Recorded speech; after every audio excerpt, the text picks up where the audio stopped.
This is always ready, Matt Cardona, the internet champion and the host of the Major Wrestling Figure Podcast. But there's another podcast I want you to check out, and that is the Crash and Burn Podcast. Check it out every single episode. Make sure you subscribe, comment, like, do all that fun stuff, and you never know. Maybe one day you'll see the Crash and Burn Podcast take on the Major Wrestling Figure Podcast in the middle of the ring. And you know who's going to win? Me. Because you guys, you're not always ready. Crash and Burn!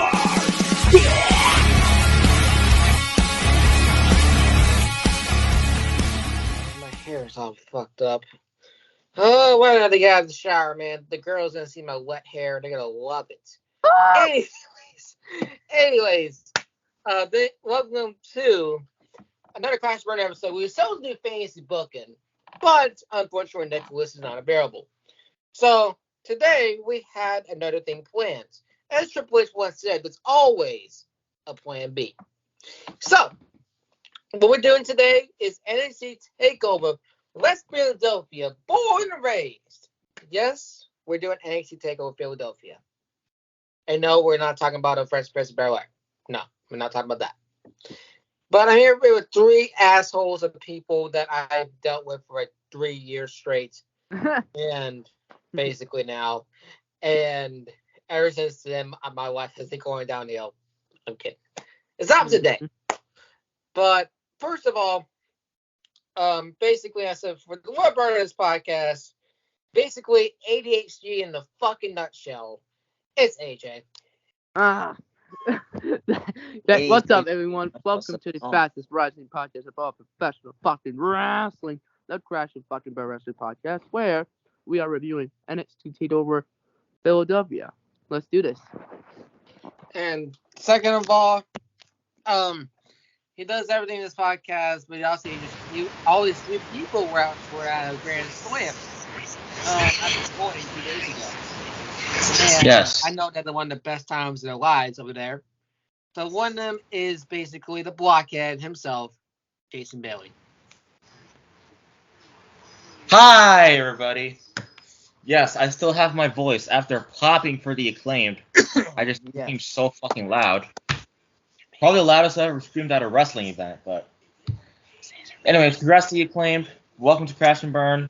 Takeover Philadelphia. We had it scheduled before, and we never got to do it. So we must do it today since I actually want Nicholas on Fantasy Bookings because I know how much he likes those episodes. Oh, yeah. Yeah. All right, last but not least, the resident assassin himself. It is... And also, what the fuck, Jason? He's the resident assassin. It's Josh. What's up, guys? Welcome back to Crash Burn. It's your boy, the Assassin here. I also attended Grand Slam, and yes, the Acclaimed have arrived. And no way, me too, bro. Scissor me, Jason. Come on, the Acclaimed are finally tag champs. Well deserved. Scissor me, daddy ass. Once again, shout out to the Acclaimed. You guys fucking deserved it. But anyway. Hey, yo! Whoa! Whoa! Whoa! Yo! Whoa! Oh, God. Roll and shut your mouth and let me fucking finish, AJ. Listen, we're going to review NXT Takeover Philadelphia. I don't know what the fuck AJ just said, but we're going to cut that out. I don't know why, but it's... No. We're not cutting that out because we have no way to do that. But we're doing NXT Takeover Philadelphia. And yeah, let's just get started. AJ, what the fuck is wrong with you? Why? You just all right. Scissor me. Once again, right. Okay, so for all the gay people out there that are under the age of 17, hit AJ up, please. That's all I'm going to say. Hit AJ up. Yeah, AJ needs somebody right now. He needs some dick, y'all. He needs some dick, y'all. No! No, I want pussies. That's what I want. Hey! Whoa! Hey! Okay. Let's just get to this. All right, should we do the ones that were taped? Not today we're doing this shit. Okay, should we do the ones that were taped in a future episode of NXT, or should we just get to the main card? Main card, please. Yeah, I'll say main card. All right. So first off, again, there's no Pio because NXT doesn't deserve Pio anyways. I don't know why. So, to retain the titles, Undisputed Era with Bobby Fish and Kyle O'Reilly to defeat the Authors of Pain with Akon and Rezar with Paul Ellering to retain the tag team championships. Yeah. I remember this is, I think, the start of the guitar for Kyle O'Reilly, if I'm not mistaken. When he started dealing with the NWO guitar and all the type of shit.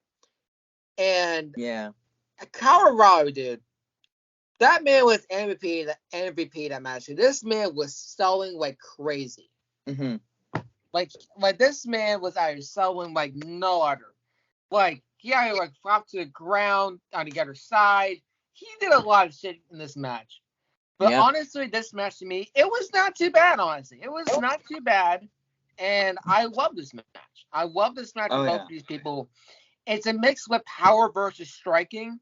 Mm-hmm. And it worked for both of them. And I think those two can have good chemistry each other. I think they faced once before in 4 games, if I'm not mistaken. Mm-hmm. And honestly, it was time for the Authors of Pain to, I believe, to be moved up around that time. And that honestly went to waste. Mm-hmm. I'll be honest. All that just went to waste. They wasted that. They just, again, didn't have the time to book them or some shit because they were focused on Shane and Seth and Roman around that time instead of the people they brought up, which kind of messed everything up there. But honestly, not bad of a match. So, yeah, good technical wrestling. That's all I'm going to say. Let's start off with AJ. Woo!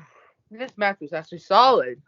Both guys are really talented, but yeah, AOP was a fucking waste. I don't know what Vince McMahon was thinking at the time for burying them because they haven't used them. He hasn't used them like at all. They didn't even fucking try. Oh yeah. But the Undisputed Era, on the other hand, one of the greatest factions of all of NXT. Yes, sir. But I gotta say this is a solid match for both guys. Yep. Jason. Yeah, I mean, it's a solid match from both teams. They had some really great chemistry. The Undisputed Era, of course, continued to succeed in NXT. Authors of Pain, their careers went downhill. Oh yeah. Yeah. Ever since that match, they stayed in NXT. Bro, they did recently for the AOP. They fucking did a promotion called Wrestling Entertainment Series, and that shit went long. That shit's gone because all the superstars couldn't even attend the bookings for that. Like, nah. That went to waste. Josh. Like they had Braun Strowman booked. Like, bro. Well, that didn't go as planned. What you guys say, Josh? You know, it was like I agree with every one of you guys. The Authors of Pain did not get booked the way they should have, even when they were with Paul Ellering. Because if you guys did not know, AOP when they got called up, they split Paul Ellering from them. Yeah. Way too quick, in my opinion. Way too quick. I felt like they needed that legend in their corner to give them that advice they needed. Also, it was very stupid at the time that Drake Maverick was their manager at one point. Yes. What the fuck was that? Awful. And then that stupid thing with Seth Rollins. Oh no, that was actually decent. It was a little bit decent because they were getting TV time at that point, but they should have been NXT Tag Team Champions for long, not very short. But the Undisputed Era, that's when we got the birth of them, and that's when they became the faces of the tag division in that company. And it was a really solid way to kick it off, in my opinion. But yeah, it was a really good match. Just wish the AOP were used better than they were. Yeah, of course. And who knows? Maybe Papa H will make them return. Yeah, but the fans are not going to know who they are. So that's going to be... Yeah. Yeah, so that's... All right, we're on to the next match. Oh. Yeah. They had a rivalry around that time? I didn't know that. Velveteen Dream defeated Cassius Ohno. Who? Velveteen Dream defeated Cassius Ohno. I know. Y'all remember this shit? No, I don't know who Velveteen Dream is. I know. Yes. I remember this match, but I forgot they had. Wait, what? Not know him. Oh, I'm thinking the wrong match. I thought of Ohno and Matt Riddle for some reason. I forgot. This is a time where this is when Dream was taking on Aleister Black before then. And he basically started to get his push. And he got into a rivalry with Ohno, I think. Who was a heel or a face. I don't remember. No. Ohno was the face and Velveteen was yeah, but again, as I said before with Dream, he's always been charismatic wherever he went to. With entries and takeovers, he's always been charismatic and like always had interaction with those fans. And I said before, and I say it again, it sucks that Dream again. His like personal life got the best of him, and he made the bad decision that he did. And because again, he was a great talent and had a lot of potential, but that's said before again. Sometimes again, you have to understand that again. You have to not be stupid when you're out in public. I understand you're a celebrity. I understand you're a WWE superstar wrestler, but that doesn't mean you have to do dumb things out of public. Shawn Michaels had to learn that the hard way too when he was an asshole. So I don't know what Velveteen Dream is going to do now. I don't know what the hell they're going to do. I know they've been calling it EC3 now for some odd reason. Oh, yeah. Yeah, but EC3 too, man. No. But honestly, with this match, I feel like when I look at this now, it felt like a weird combo that kind of makes well, but kind of not. So honestly, this match felt very 50-50. Just not my favorite. Just those two together just does not mix well. Because Velveteen Dream does not work well with bigger people. No. He works well with people like on his weight or under his weight. Look at his member Aleister Black, Riddle, Kelly Nisi, if you want to put it there, Tyler Breeze. Tommaso, did he face Tommaso Ciampa? I don't know. Yeah, he did. Yeah, he did. He faced Ciampa. Okay, he did face Ciampa. Okay. Like, he worked well with people with his size. But I still think with Dream, I still think he's one of the most charismatic people on that roster around that time. But it's like your character went to too much problems behind the scenes. That's all I'm going to say about that. And let's move on to Jason. So Velveteen and Cassius Ohno, a pretty good match, but a forgettable rivalry for me. I'll with that. I forgot they had a match. I forgot. I had to look back on that.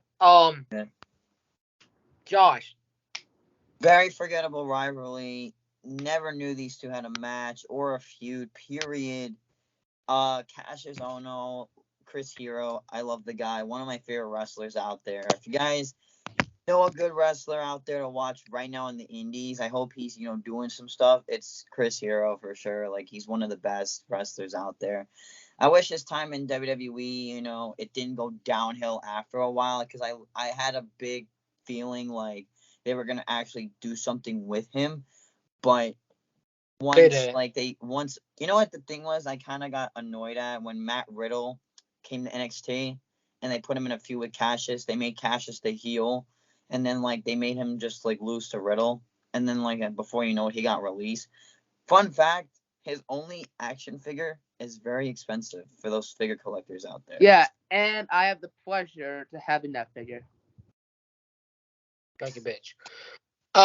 It was a very forgettable rivalry and a very forgettable match. Yeah, honestly, I forgot this. I can't even describe. Only thing that I can possibly remember is for Cassius. Honestly, should have been treated a lot better. But he should have. Very both runs. Both runs. Yeah, both runs too. J of A. You bitch. Oh shit. Okay. Honestly, forgettable match. I bet they had a decent match. But yeah, this was when like Velveteen was getting over and all that. I know y'all haters are gonna say, why is he mentioning him? You should not get a touch. Bro, I said this last episode. I mean, I did the same thing on the last episode, but I learned that like even though he could be a real life asshole, but we could still mention him though because of what he's done. But yeah, but honestly, forgettable rivalry and forgettable match, and I never knew this happened. Basically. I didn't know either. But all right, moving on. Oh, wait, Two. Before we go here, but yeah, honestly, for me, I wish Chris Hero is getting bookings right now. I hope, because I feel like he's a good talent, even though his weight got into the best of him. But I bet the dude was really good, and he's good with. And you know what? Fun fact: Chris Hero or Cashizona, whatever you want to call him, he likes a lot of Japanese wrestling. So I may be in Japanese wrestling. I don't know. Maybe he can go to New Japan or something, but unless he has a big passport or something. But if I had to see him somewhere, I would probably see him in AEW probably, and reunite the kings of wrestling. Claudia. I would be sick. I actually would be sick. Love that song, dude. Like I want that song back. But I don't think it's gonna happen. Oh no. Anyways, next match, please. All right. So this is for the NXT Women's Championship. All right. Ember Moon defeated Shayna Baszler. All right. Yeah, Ember Moon was champion around the time. Keep in mind. Oh, wait. Did she defeat her in a roll-up, though? Did she? I think so. Let me check.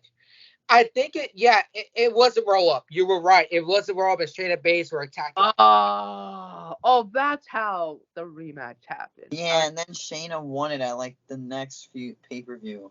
At New Orleans, yeah. Yeah. Yep. Okay.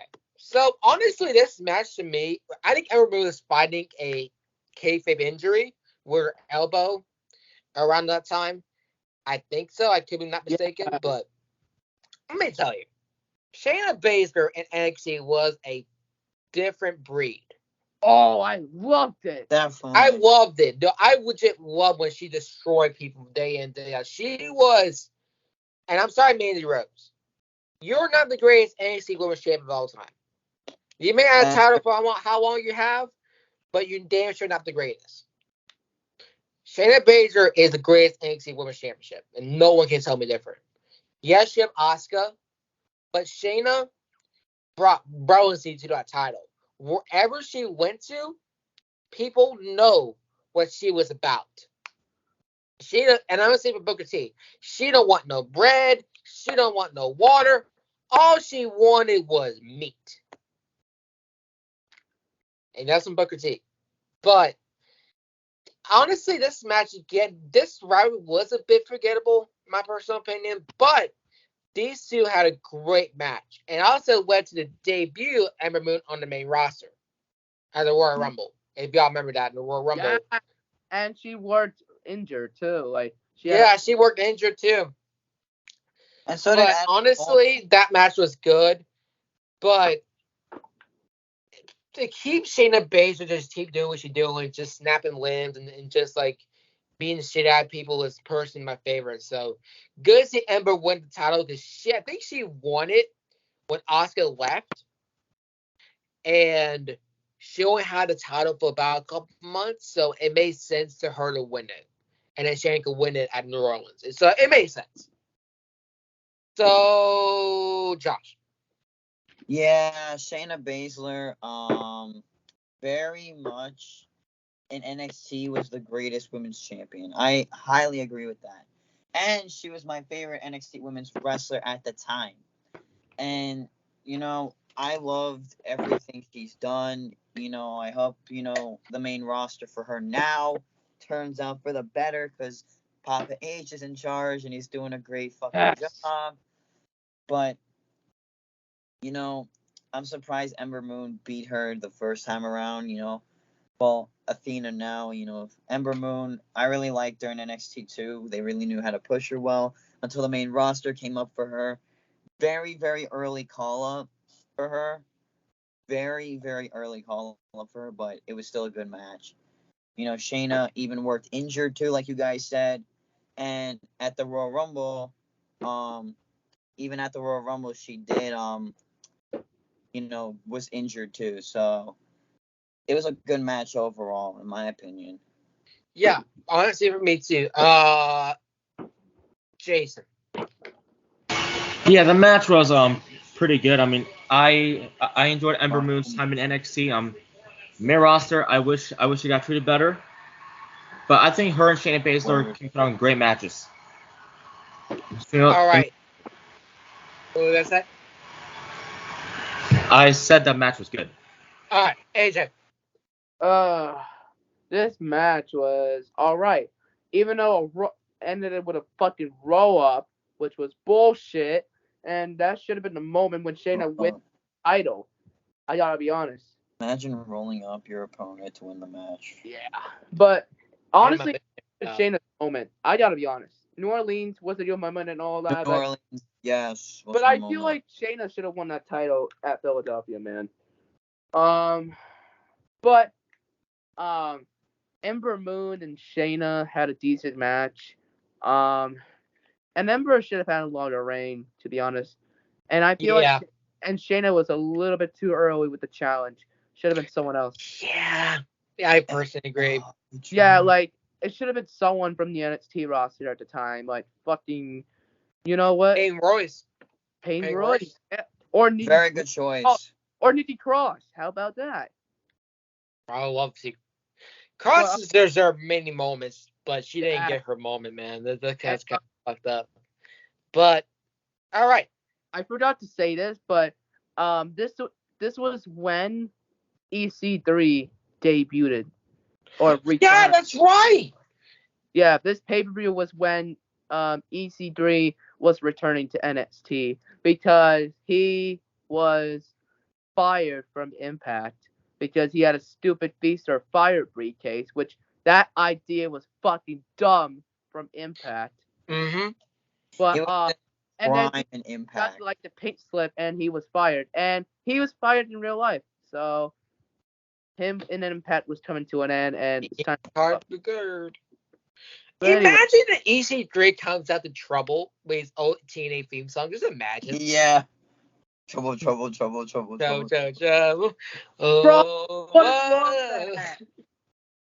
I would have loved that. Wait, he debuted at New Orleans, right? Like he debuted. It was the NXT North American Championship ladder match. It was him and Ricochet that made a debut too. It was Adam Cole, Ricochet, EC3, Sullivan, I think. Yeah, Velveteen Dream. In that ladder match. Velveteen Dream. And Killian Dane. Killian Dane, yeah. Of Sanity. I miss Killian Dane too. All right, ready for next match? Let's do it. Yes. Let's go. Oh, here we go. This is my favorite match one of my favorite matches of the night. Aleister Black defeated Adam Cole, baby. Yeah. In an Extreme Rules match. Such a joy match. Let me tell you, this match was awesome. When I first saw it, I was like, holy shit, they still beating the shit out of each other, and that hasn't changed ever since. These two fucking killed it. I agree. From start to finish.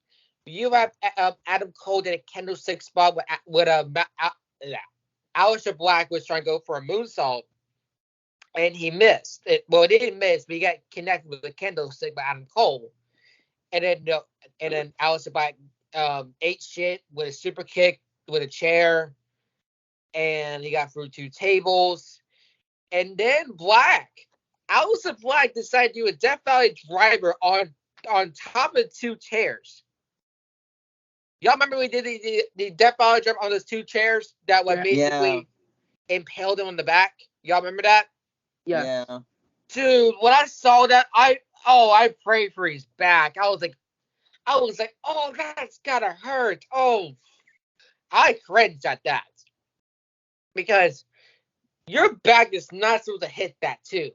Yeah, Because man. those chairs, I'm not gonna lie to you. If you get hit with that edge of that chair, that thing is sharp. So Yeah, and Adam Cole had to wear fucking rib tape when he was entering the Royal Rumble match. yeah, he did. But I'll get into that in a moment too. So then after that, how Bobby Fish got involved, and Sandy came out as well. And then my favorite spots in the match was Malachi Black hit Adam Cole at a meteor for an announce table, and he hit him with a black mask, and then he got the win. This match was just incredible start to finish. The creativity was great, but nothing was like too dragged on or boring, and that was great about it. So let's go with AJ this time. Yeah, man, this match was awesome. Yeah, and Adam Cole, Aleister Black had a good match. And if Aleister Black ever comes back to wrestling and when he's done getting his break, he should return to AEW and then have a feud with Adam Cole whenever he comes back as well. That would be so good. I like where you're going with that. Yeah, like have like the undisputed elite, well, Bobby Fish, except for Bobby Fish, but Undisputed Elite with have like maybe though both guys are heels right now, it wouldn't make sense right now, but I would love to see it in the future though.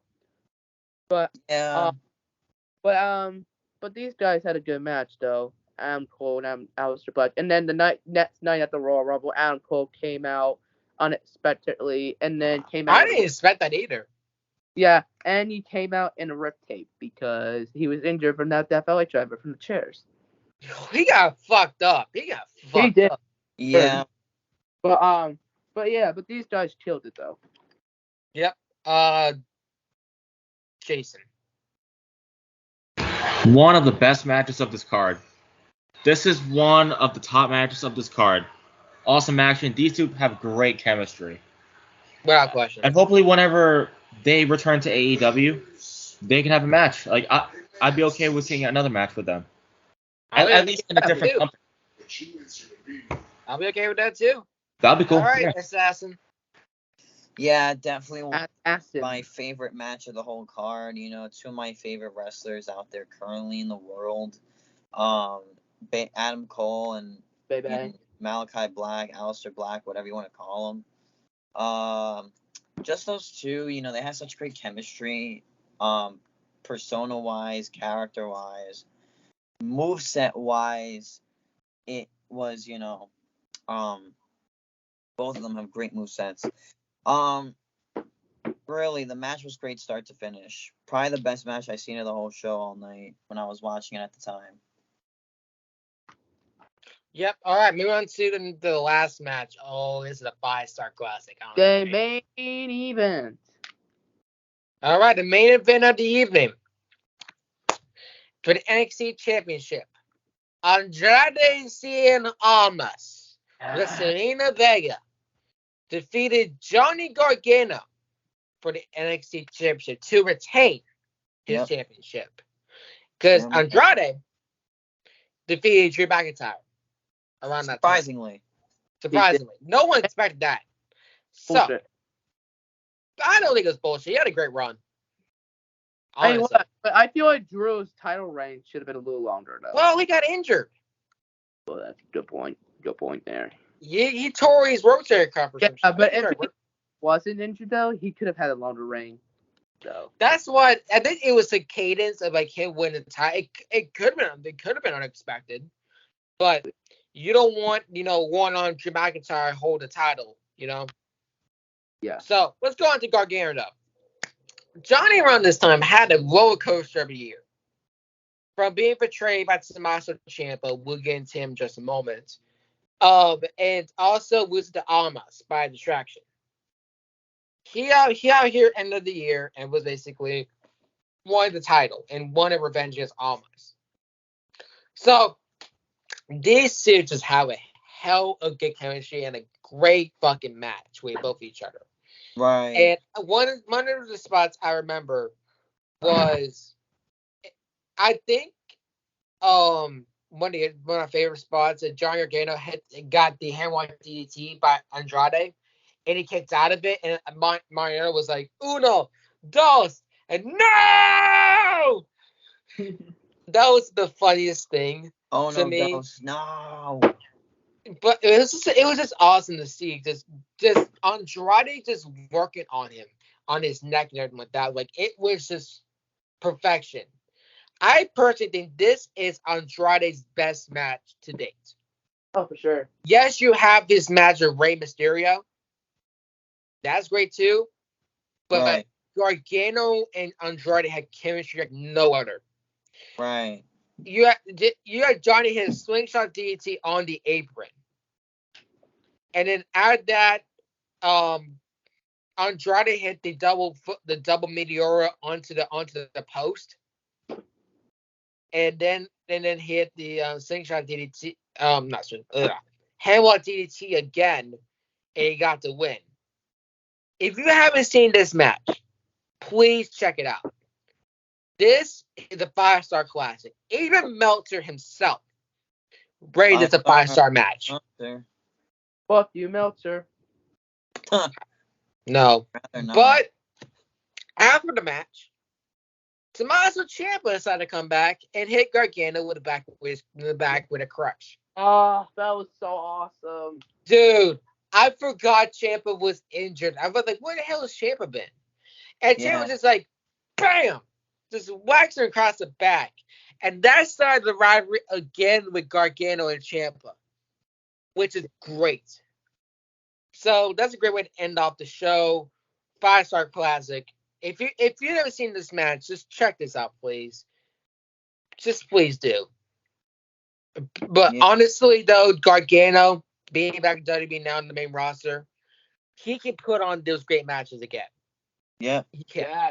He can do that with Austin Theory. Him and Theory have a great match. You have him versus AJ Styles, Seth Rollins, Riddle. You can go on. He can work with a lot of great talent. I actually want to see Cody Rhodes and Johnny Gargano face, and also Kevin Owens and Johnny. That would be cool too. All right, let's start off with, I'm gonna go outfit order because why not? AJ. Yay! I get to start again, but this match was awesome. Johnny Gargano, Andrade El Momas was awesome, even though both guys are in different companies right now. But because Johnny Gargano's in WWE and Andrade is in AEW. They're screwing the pooch out of that dude. Yeah, but I don't know if he's gonna get his release or not. But whatever it is, if Andrade gets released, maybe he'll come back to WWE and maybe have another feud with Gargano.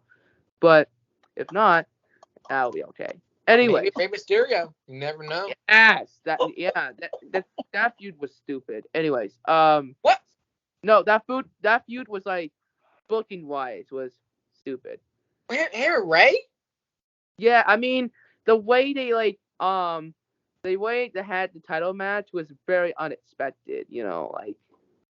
I can kind of understand, but these two are out of major chemistry. You need, if anything, Keanu Falls match. Yeah, but the matches were good and all, but the storyline about it, no one even fucking cared about it. Like, that's just stupid. I didn't.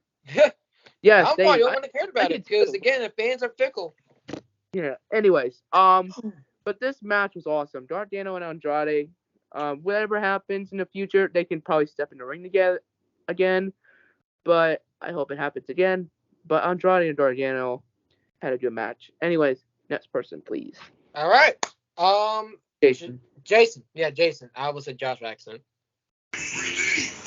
Okay. This match. What else is there to say but classic match? Yes. This match is iconic. One of the greatest NXT matches in history. These two know how to put on a 5-star match. Even the news sources can say it too. They know how to put on phenomenal matches. Gargano, Almas, or Andrade, they know what they're doing in that match. And it proves right there that they have the potential, the chemistry, everything to put on a phenomenal match. 10 out of 10. Good question. For the match, not the whole show. All right, we'll get into that in a moment. I'll definitely get to my rating. Josh. Yeah, very fucking great match. Probably the second best match in my opinion of the night. But that one tops first on my favorite matches from that show. Going from Black and Cole, that goes to number 2. At the top was Gargano and Andrade.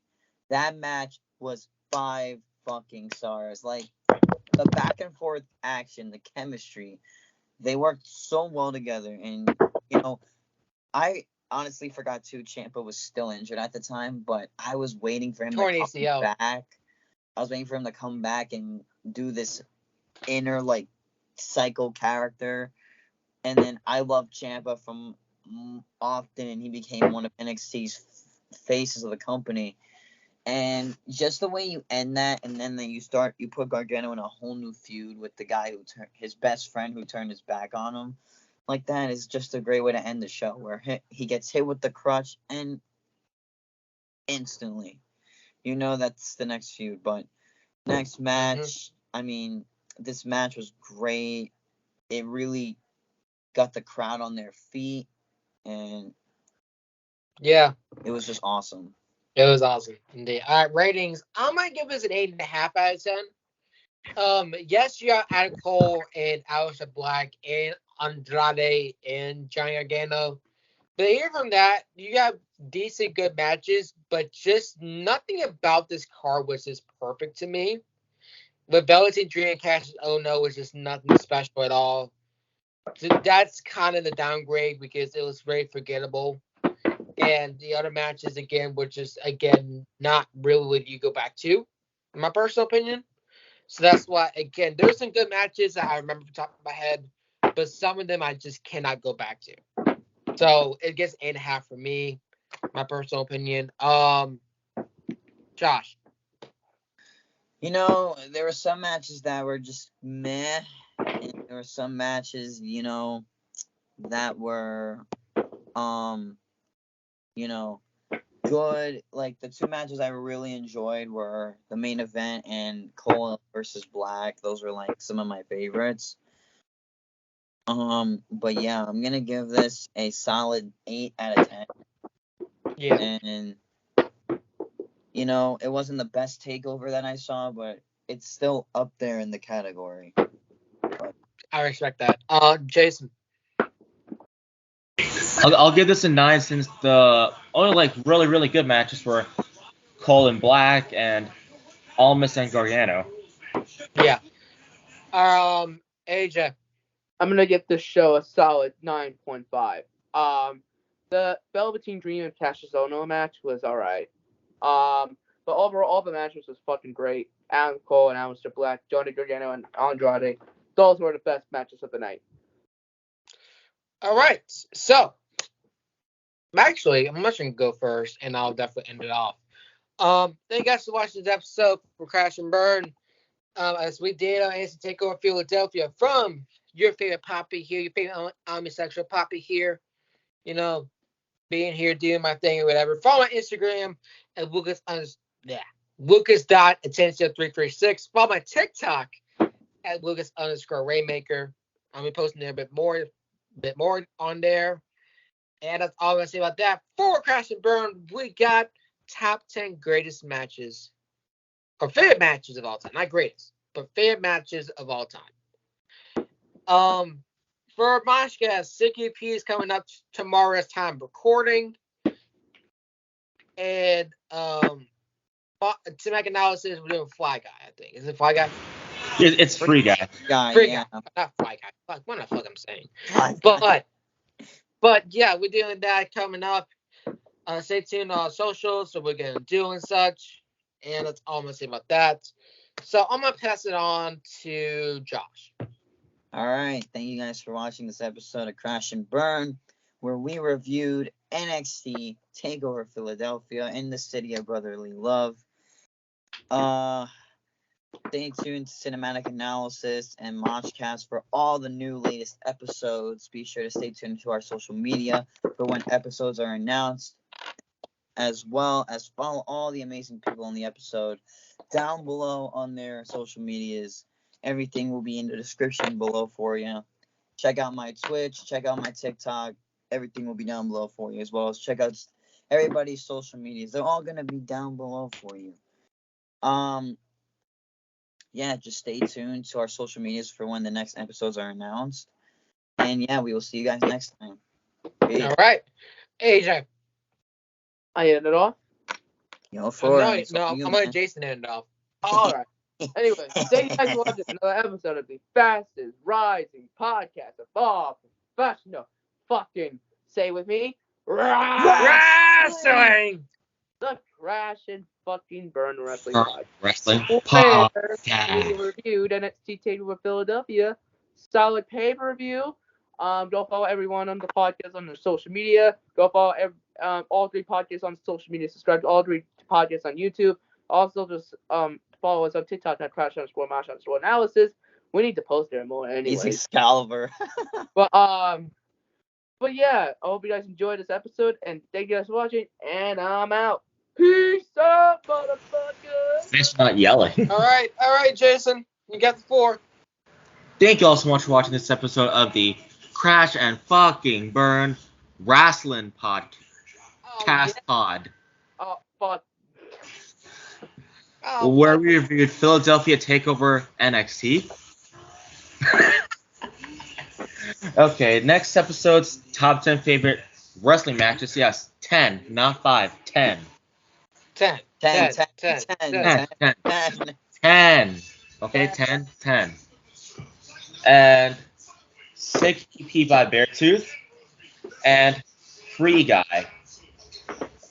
All upcoming episodes on our phenomenal podcast. And yeah, thanks for watching. We'll see you on the next episode. All right.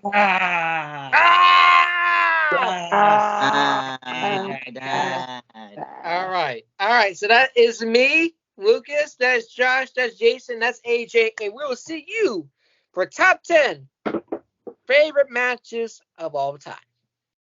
Crash and Burn!